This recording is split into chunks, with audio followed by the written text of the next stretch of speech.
Bago ang lahat, sa nakarang 4 or 5 taon, parang si Anthony Davis laging injured kapag Christmas game. Parang 2020 at 2023 lang siya nakapaglaro. Parang hindi pa nga counted yung 2020 dahil halos kakasimula pa lang ng season nun. Ito yung shortened season dati, papasok ng 2021. Sa 2023 naman, ito yung fully nakalaro talaga si Anthony Davis. Medyo maganda naman ang tinakbo ng season niya nun, until 2024. Dahil naman laging injured itong si Anthony Davis kapag Pasko, tinawag na Christmas curse para dito kay Anthony Davis. Publicly, sinabi din ni Charles Barkley, wag nang pilitin si Anthony Davis at hindi na magiging healthy ngayon, bukas at magpakailanman. Nilagyan ko lang ng konting exaggeration. Muscle spasm ang nakuhang injury ni AD, pero sa ibang report, groin injury ang nilagay sa kanya. Kada babalik din ang all-star form ni AD na i-injured bigla. Wala rin binanggit kung gaano kalala ang injury nakuha talaga niya.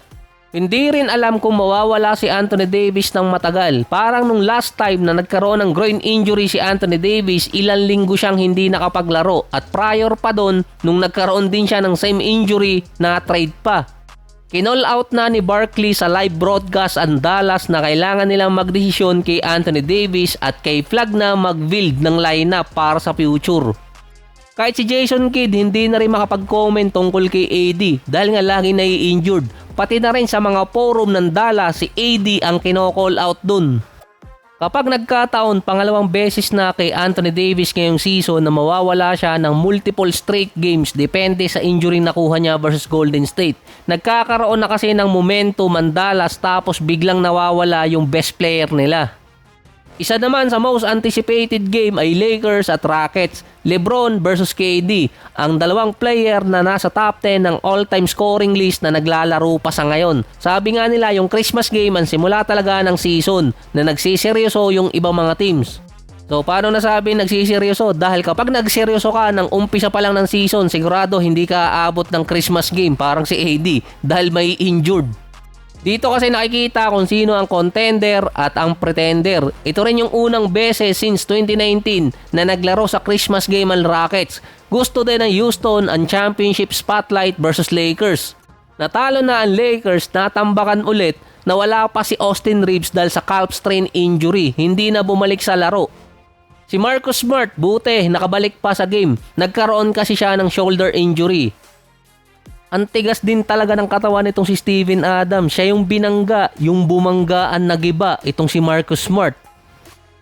Delikado pa si Marcus Smart na mawala ng matagal sa Lakers. Ay siya lang yung maaasahang defensive player na injured pa yung balikat.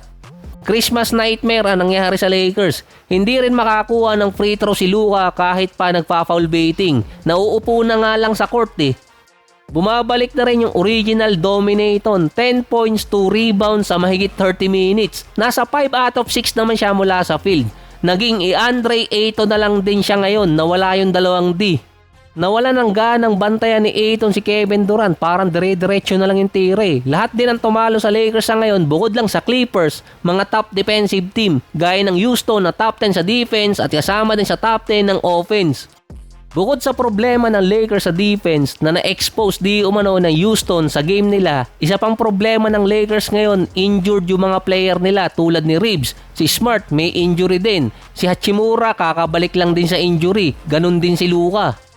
Yung defense magagawan pa ng paraan, good offense lang yun. Pero yung injury parang wala ka na maipapalit dun eh.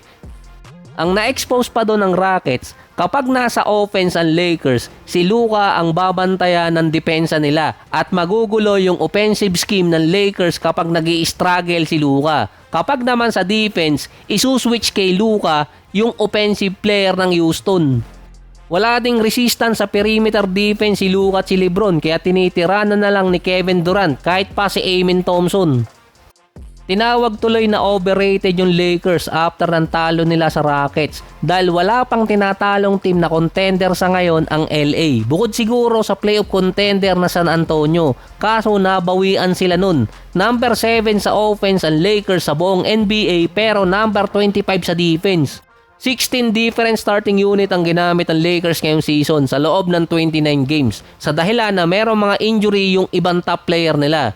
Medyo madali naman yung sunod na kalaban ng Lakers sa susunod na game. Sacramento at dalawa sa Memphis dahil yun sa standing. Pero yung isa kasi doon versus Detroit sa 31. Isa sa mga contender ng East ang Pistons.